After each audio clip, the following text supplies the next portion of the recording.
Located in eastern Australia in the Gold Coast Hinterland, the Hinze Dam was first completed in 1976 and heightened twice in 1989 and 2011. It is a large dam designed to provide water supply and provide flood protection. The Hinze Dam Stage 3 Spillway consists of an ungated compound ogee crest, followed by a steep step chute ending with a stilling basin with large baffle blocks. The compound crest includes a low-level section and two high-level sections. The chute has a step height of 1.5 meters. A number of observations were documented between 2011 and 2022 by Professor Hubert Chanson from the University of Queensland. Visual, photographic and video observations were recorded in particular during flood events between 2013 and 2021, with water discharge up to 330 cubic meters per second, corresponding to Reynolds number up to 10 to the 8. This photograph illustrates some recording on the 3rd March 2022, conducted under heavy rainfall with lightning and thunder. This movie illustrates the operation of the Hinze Dam Spillway on the 27th March 2021 for a discharge of 72 cubic meters per second on the Reynolds number 2.3 10 to the 7. During the overflow events, the upstream flow was non-aerated. At the uncontrolled crest, the flow was rapidly accelerated as it changed from a critical motion at the crest to a supercritical flow on the chute in a somehow relatively smooth manner. The upstream flow was characterized further by longitudinal vortices and gravity waves, produced by roughness and irregularities. Furthermore, a turbulent boundary layer developed along the stepped invert, starting from the upstream end of the chute. The onset of free surface aeration or self-aeration was observed when the outer edge of the boundary layer started to interact with the free surface, while the breakdown of free surface instabilities and coherent structure combined to produce explosive interaction with strong air-water injections. The visual observation showed a number of recurrent features during all flood events. Immediately upstream of the inception region, large-scale turbulent structures were seen to interfere with the free surface in the form of large, well-marked scars and boils. The free surface aeration was caused by the very strong turbulence acting next to the free surface in the water phase. This photograph illustrates the Hinze Dam Spillway viewed from upstream looking downstream for a discharge of 330 cubic meters per second, while this video shows another view from upstream, this time on the 27 March 2021, for a discharge of 72 cubic meters per second on a Reynolds of 2.3 10 to the 7.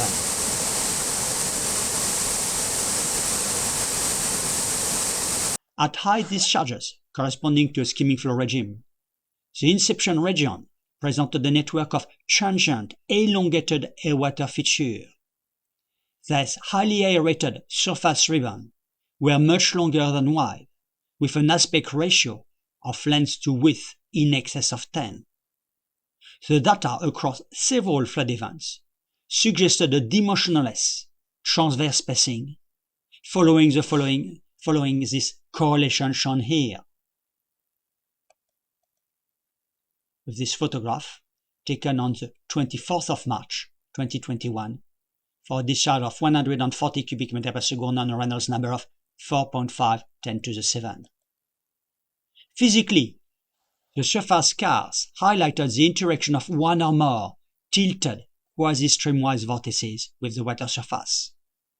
The interaction and collision of the structures with the free surface could be explosive, with air-water packets surging upward towards the free surface on extreme eruption events reaching in excess of 1 meter above the water surface, immediately downstream of the inception region. The surface velocity field was successfully measured as well using an optical flow technique. The optical flow data successfully characterized the longitudinal and transverse motion of the upper surface in the upstream non-aerated flow region. The optical technique was successfully validated using an hybrid approach, namely against ideal flow velocity in the developing non-aerated flow region, left graph, and against turbulence intensity recorded in a large-size physical model on the right graph, using two different techniques, intrusive phase detection dual-tip probe and surface optical flow techniques. Typical results of the optical flow result are shown below for one event, indicating a number of seminal features. More results are presented in a research report. First, the streamwise or longitudinal surface velocity data showed a relatively close agreement with the ideal fluid flow velocity in the non-aerated flow region, with increasing surface velocity with decreasing vertical elevation as predicted by the Bernoulli principle. The surface velocity field further presented regions of high velocities and areas of lower velocities at a given elevation. All the data presented large standard deviation of the streamwise surface velocity, left graph, which much lower transverse velocity fluctuation, right graph.